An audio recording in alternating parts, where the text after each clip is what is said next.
Masrul police ठाण्यातील घरफोडी चोरीच्या गुन्ह्याचा तपास करत असताना गुन्हे शाखा युनिटने मोठी कारवाई करत चोरीचा माल खरेदी करणाऱ्या 2 भंगार व्यावसायिकांना ताब्यात घेत 4,57,800 रुपये किमतीचा मुद्देमाल जप्त केला आहे।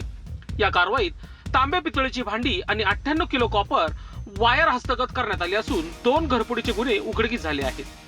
गुप्त माहितीच्या आधारे पोलिसांनी शहबाज कासिम चौधरी व जबीर उर्फ जुबेर उमर अरब यांना ताब्यात घेतले। चौकशीत चोरीचा माल फरार आरोपी अशरफ हमीद शेख व खुर्शीद हमीद शेख यांनी विकल्याचे निष्पन्न झाले। दोन्ही मुख्य आरोपींचा शोध सुरू आहे। सदरची कारवाई नाशिक पोलीस आयुक्त संदीप कर्णिक यांच्या मार्गदर्शनाखाली गुन्हे शाखा युनिट 1 चे वरिष्ठ पोलीस निरीक्षक डॉक्टर अचल मुलगळ यांच्या पथकाने केली आहे।